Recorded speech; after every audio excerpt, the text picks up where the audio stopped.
안녕하세요. 백두산 금융연구소의 백두산입니다. 1월 30일 월요일 오후 4시 32분입니다. 미국 증시는 상승 마감했죠. 물가 지표를 재료로 해서요. 유럽 증시는 잠시 후에 하락 출발 예정입니다. 근데 유럽 증시 아직까지 강합니다. 독일 증시만 잠깐 보자면은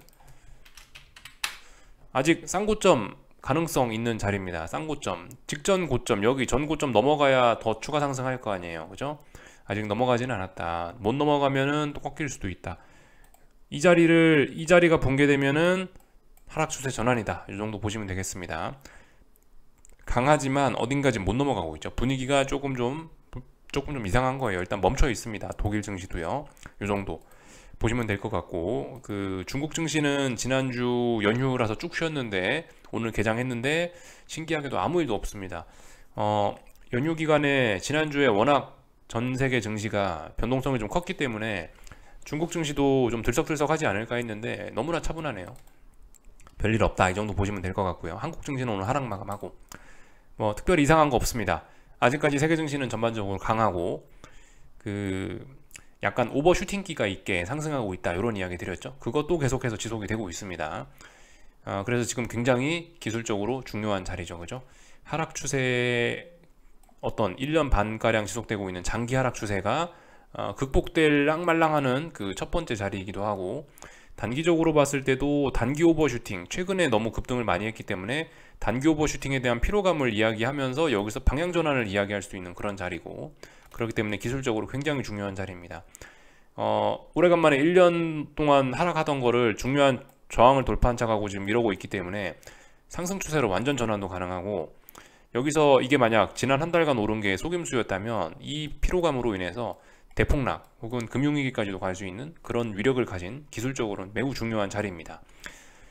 이번 주가 특히나 더 중요한 게, 이제 이런 싸움이 본격적으로 좀 시작된 게 이번 주고, 이 어떤 이런 급격한 시장의 움직임을 보조해 줄 수 있는 그런 재료들도 많이 있기 때문에, 그죠? 이번 주가 특히 중요하다라고 말씀드리는 겁니다. 이번 주에 너무나 중요한 게 많기 때문에 몇 가지만 그냥 좀 콕콕콕 집어서 말씀드릴까 하는데요. 예를 들면 수요일 날 밤에 미국 메타, 페이스북 실적 발표 있고, 목요일 날 미국 장 마감하고 나서 애플, 구글, 아마존 실적 발표 있습니다. 얼마나 중요한지 아시겠죠? 예. 하나만 발표돼도 시장이 들썩들썩하는 기업들인데, 이런 기업들이 3개나 한 번에 같은 날에 실적을 발표하니까 얼마나 시장 충격이 크겠습니까? 그죠? 정말 재밌는 한 주, 혹은 재밌는 이번 주뿐만이 아니죠. 어떤 방향성 결정은 이번 주에 딱 난다, 이렇게 주장하는 건 아니고 좀 지켜봐야 됩니다. 근데 제 생각엔 한 2주 정도는 더 지켜봐야 되지 않겠냐. 이번 주는 저런 재료들 나오니까 재료 때문에 변동성 커지고, 이걸 활용해서 그 다음 주 정도 되면 이제 뭔가 뚜렷한 힌트를 주지 않을까, 이런 생각이 좀 들어요. 그리고 이 기업 실적뿐이 아니죠. 실적뿐만이 아니고 경제 지표들도 아주 굵직굵직한 게 발표가 됩니다. 이번 주가 지금 보시면 월말 월초가 겹쳤잖아요. 예, 월말 월초 바쁘고 중요한 때죠. 그죠? 경제 지표들도 보시면은 워낙 중요한 게 많아서 다 그냥 일단 스킵하고요. 다 일단 제끼고, 수요일 날 밤에 유럽 물가 지표, 수요일 날 밤에 그 ADP 논팜 인플로이먼트 체인지, 이런 거 고용 지표, 그리고 가장 중요한 FOMC 회의 있습니다. 수요일 날 밤에 너무나 이벤트가 많고요. 목요일 날 밤에도 있어요. 목요일 날 밤에 영국 중앙은행 물가 통화정책 회의, 22 통화정책 회의 2개 있고요. 그리고 금요일 날에도 있습니다. 금요일 날에 미국 고용지표 너무나 중요합니다. 물론 아직까지는 고용지표가 나빠질 때는 아닌 것 같아요. 그렇기 때문에 별일은 없을 것 같지만 중요하다. 논팜 페이롤스, 언임플로이먼트 레이트, 실업률하고 논팜 페이롤스 발표되잖아요. 이거 얼마나 중요한지 아시죠? 한 달에 한 번 발표되는 건데 이런 것들까지 발표된다. 너무나 중요한 한 주입니다. 이렇게 지금 말씀을 드리고 있습니다. 재료도 많이 있고 기술적으로도 중요한 자리고 그런 자리입니다. 너무나 중요한 자리인데요. 어떻게 대응을 해야 되겠냐, 이제 이런, 사실 이제 포트폴리오의 비중에 관련되는 이런 이야기를 좀 드리고 싶은데, 이제 일반적인 이야기를 좀 드리겠습니다. 이렇게 위쪽으로도 많이 갈 수 있고 아래쪽으로도 많이 갈 수 있는 이런 어떤 대박이 기대되는 이런 자리죠. 그죠? 이런 자리에서 뭘 해야 되냐, 사실 정석적인 이야기는 그겁니다. 정석적인 이야기는 이런 때일수록 그 시장에 노출되는 비중을 좀 줄여라, 그러니까 현금 많이 갖고 있어라 라는 게 이제 일반적인 이야기입니다. 정석적인 이야기고 일반적인 투자자들에게 해당되는 그런 상황입니다. 그죠? 왜냐, 돈 조금만 넣어도 많이 많이 움직인다며요. 그죠? 많이 많이 움직일 거니까 돈 조금만 넣는 게 안전할 거 아니에요. 요렇게. 이게 이제 정석적인 관점인 거고요. 예, 근데 세상에 정석만 있으면 재미가 없죠. 그죠? 예, 세상에는 비정석적인 그런 관점도 있습니다. 그런 관점을 좀 이야기해 드릴까 하는데, 뭐 저 같은 케이스인데요. 뭐 어떤 뭐 본인만의 어떤 의지나 어떤 본인만의 어떤 철학이나 이런 게 좀 확고하신 분들, 아니면 욕심이 좀 크신 분들, 이런 분들, 뭐 꿈과 이상이 크신 분들, 그런 분들 같은 경우는 어떻게 해야 되겠어요? 위쪽이든 아래쪽으로 많이 간다며요. 그럼 찔끔 해야 되겠어요? 많이 해야 되겠죠. 예. 욕심쟁이, 뭐 어떤 이상주의자, 뭐 아니면 뭐 저 같은 뭐 어떤 생각이 있는 사람들, 고위험 성향, 뭐 지금 제가 이렇게 말씀드리는 이게 나쁘다는 의미로 말씀드리는 게 아니고, 이제 그런 성향을 가지신 분들은 지금 자리에서 몰빵 충분히 들어갈 수 있다라고 생각합니다. 뭐 아래쪽으로 몰빵하라는 그런 의미가 아니고, 위쪽이든 아래쪽이든 많이 갈 수 있다며요. 내가 주식을, 나는 아무리 생각해도 지금 대세 상승의 시작인 것 같다 하시는 분들은 시작이라며요. 몰빵해야죠. 그죠? 그렇게 자신 있으면 몰빵해야죠. 아니면 뭐 저같이 아래쪽으로 간다며요. 아래쪽으로 가는 거 대박 난다며요. 자신 있으면 아래쪽으로 몰빵해야죠. 그죠? 상방을 보시든 하방을 보시든 당장 지금 해라라는 건 아닌데, 이번 기회에 어떤 큰 꿈과 이상을 큰 꿈과 이상을 가지고 계신 분들, 욕심이 많으신 분들, 뭔가 인생에 큰 변화를 주고 싶으신 분들은 지금 자리에서 몰빵 쳐야 되는 자리입니다. 벌벌벌 떨면 안 되죠. 그죠? 그러니까 한번 가슴에 손을 얹고 잘 한번 생각들 해보세요. 나는 큰 위험을 감수하고, 정말로 큰 위험을 내가 감수하고 큰 돈을 뭐 그런 기회를 가져갈 것인지, 아니면은 이제 저런 거를 사실 위기로 봐서, 큰 변동성을 위기로 봐서 몸을 사릴 것인지 생각하시면 됩니다. 답은 없어요. 뭐 내가 조금만 먹겠다는데 그게 오답입니까? 오답 아니죠. 내가 많이 먹고 싶다는데 조금만 사면은 그건 오답이겠죠. 그죠? 하여튼 자기 성향에 맞게 잘 하시면 됩니다. 큰 꿈과 이상을 가지신 분들 분명 계실 수 있어요. 그죠? 그러신 분들은 많이 하시면 됩니다. 몰빵 치셔야 돼요. 위쪽이든 아래쪽이든. 반면에 이제 나는 안전하게 하겠다 하시는 분들은 조금만 하셔야 됩니다. 본인이 어느 쪽을 택하실 건지 본인이 결정하시면 돼요. 그리고 뭐 예를 들어 몰빵 쳤다, 잘못됐다, 털고 나오면 되잖아요. 그죠? 뭐 굳이 꼭 계속 몰빵해서 계속 손해를 안고 갈 필요는 없잖아요. 아니구나 싶으면 끊고 나오면 되잖아요. 그죠? 예, 이건 뭐 부동산 같이 뭐 아파트 한번 사면은 파는데 시간 오래 걸리잖아요. 근데 증시는 그게 아니죠. 이거 했다가 아니다 싶으면 얼마든지 우리는 뭐 웬만하면 빨리 청산하고 나올 수 있기 때문에 몰빵 충분히 가능한 뭐 그런 겁니다. 이렇게 좀 잘 생각들을 해보셨으면 좋겠어요. 본인의 위험 감수 성향 어떻게 되는지 가슴에 손을 얹고 한 번쯤 잘 생각해 보시고, 이번에 얼마나 할 것인지 그런 비중을 잘 생각해 보셨으면 좋겠습니다. 참고로 저는 위험 감수 성향 엄청난 사람이기 때문에, 저는 꿈과 이상이 크기 때문에, 욕심쟁이기 때문에, 저는 만약에 현금이 있으면 이번에는 결코 내버려 두지 않고 다 소진시킬 겁니다. 이렇게 말씀드리면 될 것 같아요. 전반적인 이야기를 좀 한번 드려봤고, 하여튼 그렇습니다. 뭐 지금 일단 최근 한 달간 올랐기 때문에 확실히 뭐 상방으로 유리해 보이고 그럴 수 있는데, 뭐 지난 한 달간 올랐던 거는 사실 별 의미가 없습니다. 말씀드렸다시피 앞으로 올라야죠. 지난 한 달간 오르고 앞으로 안 오르면 의미가 없는 거잖아요. 그죠? 앞으로 오를지가 중요한 겁니다. 그래서 지금 이제 아래쪽으로 보시는 분들이 사실 좀 굉장히 좀 쫄깃쫄깃할 수 있고 뭐 그럴 수도 있는데, 근데 사실 이제 전반적으로 제가 이제 지금까지 뭐 십몇 년 동안 어떻게 뭐 주식을 해왔던 시간들을 생각을 해보면은, 사실 지금만큼 아래쪽으로 보기에 괜찮은 그런 때도 잘 없긴 한 것 같아요. 뭐 통화정책과 관련된 불확실성이 여전히 남아 있고, 또 그리고 세상에 뭐 미국의 PMI가 50 아래로 가 있는 거 전 잘 본 적이 없거든요. 뭐 그런 것도 그렇고, 뭐 여러 가지 측면에서 뭐 그런 것들이, 여러 가지 측면에서 아래쪽으로 베팅해 볼 만한 가치는 전 충분히 있는 데라고 생각합니다. 뭐 그래서 오늘도 뭐 심심해서 여러 가지 뭐 지표들 찾아보면서 뭐 그러고 있었는데, 몇 가지 좀 재밌는 것들 좀 하나 좀 보여드려 보자면, 예를 들면 고용지표 제가 이제 지난번부터 말씀드리고 있는데, 이 고용지표라는 거는 저의 생각에는 논팜 인플로이먼트 체인지고, 뭐 아니면은 뭐 저기 뭐야 그 실업률이고 뭐 이런 지표들 있잖아요. 미국 고용지표들 잘 나올 수밖에 없다라고 최근에 이야기를 해드리면서, 고용지표는 좀 다소 후행하는 것 같다라는 이야기를 좀 드렸었죠. 근데 이제 그런 지표를 좀 그런 후행성이 있는 그런 고용지표를 좀 보조해 줄 수 있는 그런 좀 다른 자료도 좀 그런 다른 지표를 좀 찾아낸 것 같은데, 이런 것도 한번 보시면 재밌을 것 같더라고요. ETI라고 해가지고 Employment Trend Index인데, 이 지표 같은 경우는 역사적으로 이 어떤 뭐 실업률이라든가 아니면 논팜 인플로이먼트를 약간 좀 선행하는 그런 모습을 좀 보이더라고요. 근데 보시면 최근에 2022년 이제 최근인데, 최근에 이 ETI는 파란색이거든요. 이 파란색 지표가 좀 꺾여 내려오고 있습니다. 눈에 보이게 꺾여 내려오고 있죠. 지금까지 말씀드렸다시피 이 파란색 선이 빨간색 선을 좀 선행하는 경향이 있는 것 같다라 말씀드렸는데, 일단 이런 걸 보면은 지금 굉장히 조심해야 될 때긴 합니다. 말씀드렸다시피 또 이런 실업이라든가 이런 거는 한 번에 모든 사람을 다 잘라버리기 때문에 실업률 같은 거 한 번에 확 높아지는 경향이 있다. 뭐 여기서도 보이죠? 여기는 빨간색 선이 그 논팜 인플로이먼트인데, 줄어들 때 한 번에 확 줄어들잖아요. 대부분 보면요, 그죠? 사람을 한 번에 다 같이 확 잘라버리기 때문에 여기서 꺾이는 게, 이게 이제 그 고용 시장이 자칫 잘못하면 이런 특징들을 봤을 때 확 꺾이는 어떤 그런 시작이 아니냐, 이런 거 의심 정도는 해볼 수 있는 지표라고 생각합니다.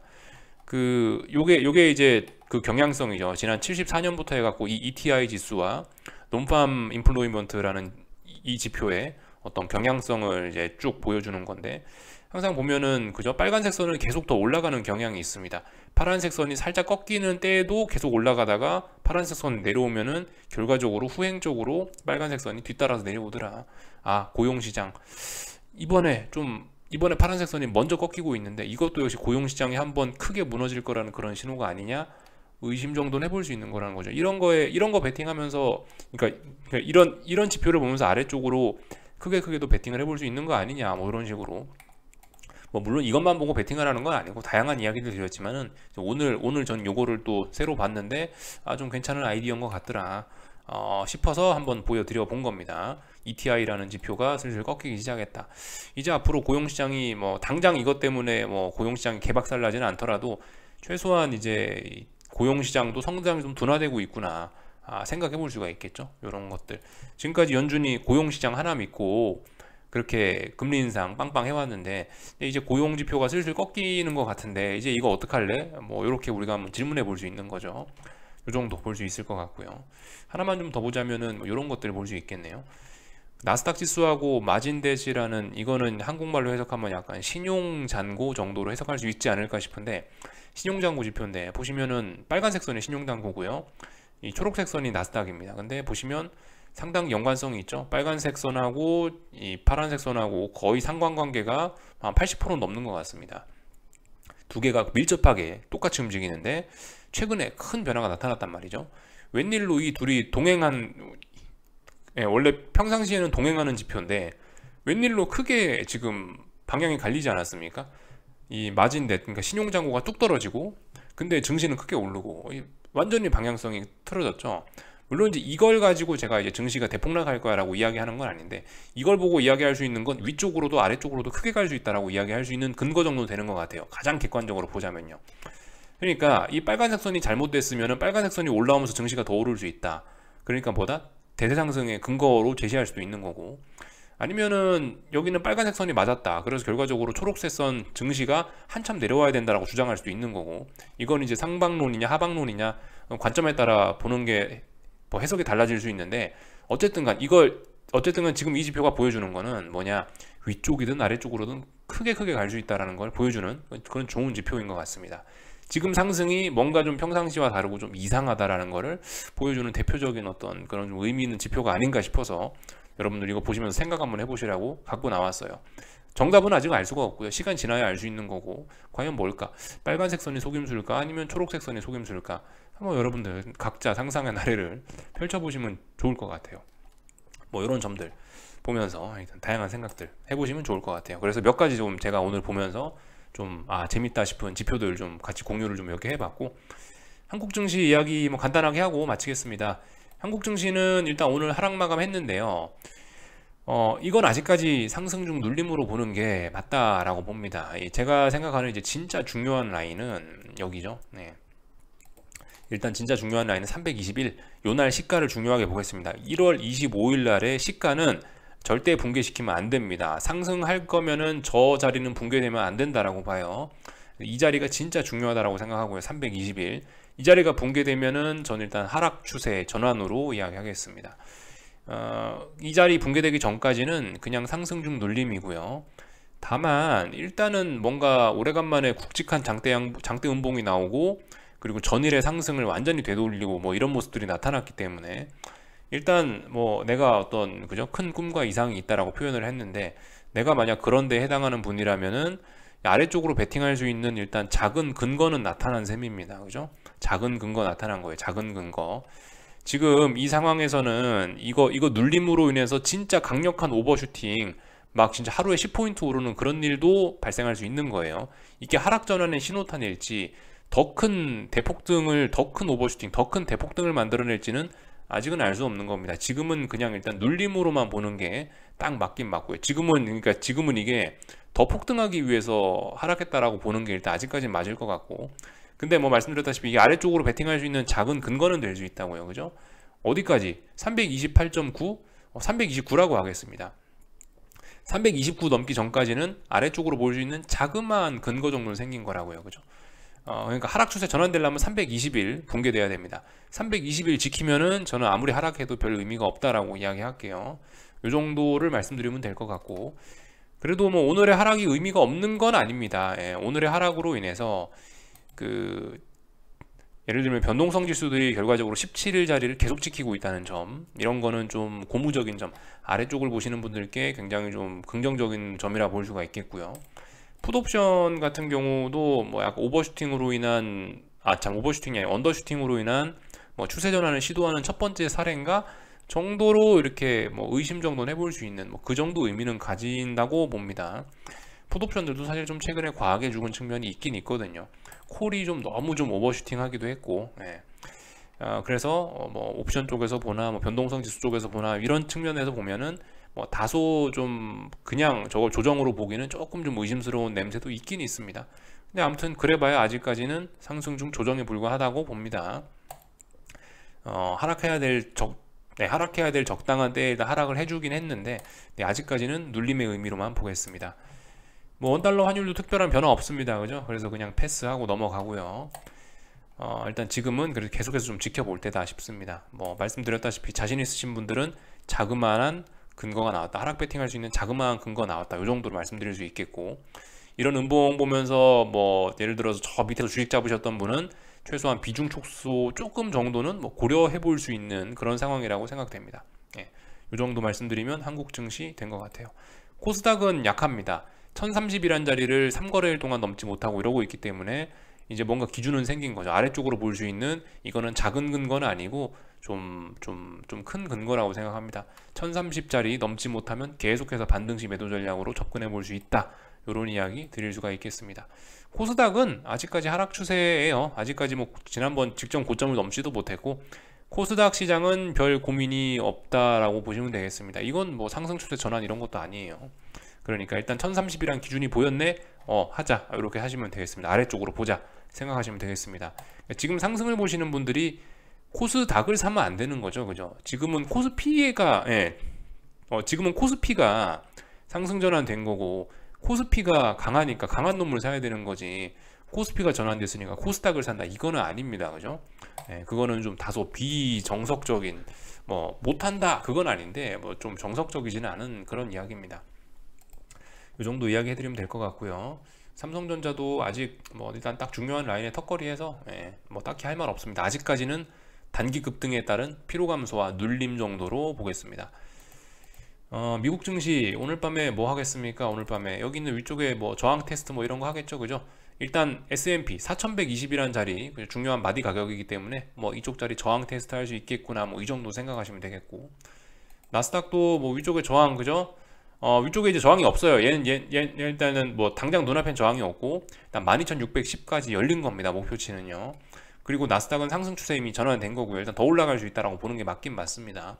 오늘 밤에 뭐 하락할지 어쩔지 뭐 그런 건 모르겠고요. 일단 하여튼 더 올라갈 수 있다 보시면 됩니다. 다른 거 뭐 특별히 할 이야기가 없습니다. 뭐 이 정도? 그 맨날 보던 거 있죠. 맨날 우리 보던 것들. 그 뭐 빅스가 하방 경직성을 보이는지 보자, 달러 인덱스가 어떻게 되는지 보자, 이런 이야기를 드렸죠. 그런 것들 평상시처럼 똑같이 보시면 되겠습니다. 그래도 뭐 그림만 좀 간단하게 좀 보고 넘어가자면, 예를 들면 달러 인덱스 같은 거 지금 이거 추세 전환 가능성이 있거든요. 이게 이렇게 지금 최근에 짜불짜불 죽었단 말이죠. 이게 짜불짜불 죽은 친구들 같은 경우는 연속적으로 몇 거래일만 올라오면 금방 추세 전환됩니다. 오늘 추세 전환 뭐 될 수도 있기 때문에 이런 가능성들 좀 잘 놓고 보시면 되겠어요. 일단은 뭐 단기적인 하락 추세는 끝낼 수 있습니다. 이렇게 보시면은 지금 거의 오늘까지 이렇게 상승 마감 해버리면은 일단 달러는 단기적으로는 일단 위쪽으로 올라올 수 있는 그런 어떤 중요한 계기를 마련하는 겁니다. 뭐 오늘 조금 올랐다고 뭐 완전히 이제 하락이 끝나고 다시 올라갑니다 이런 이야기 못 하는데, 오늘 상승 마감, 오늘 상승 마감하면은 그냥 단기 하락 추세는 끝났다 이 정도 이야기는 할 수 있는데, 그죠? 오늘 하락했다고 뭐 완전히 추세가 전환됐다 그런 이야기 못 합니다. 그죠? 근데 어쨌든 중요한 변화이긴 해요. 아래쪽으로 계속해서 하락 추세고 죽는 게 자연스러운데, 뭔가 이렇게 이 위쪽에서 내려오는 저항을 돌파한착하고 안착한다는 거는 굉장히 큰 의미가 있을 수 있습니다. 잘 봐야 됩니다.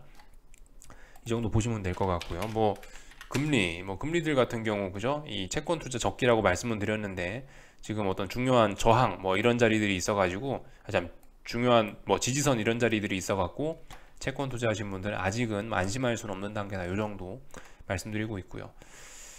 뭐 제일 그죠? 그 빅스 같은 거 계속해서 잘 죽지 않는 빅스 이런 것도 뭐 잘 주목하시면 되겠습니다. 맨날 보자는 거 요것들만 잘 보시면 될 것 같아요. 그래서 뭐 요까지 하겠습니다. 궁금한 거는 리플 남겨주시고 내일 아침에 뵙도록 하겠습니다. 여기서 마치겠습니다.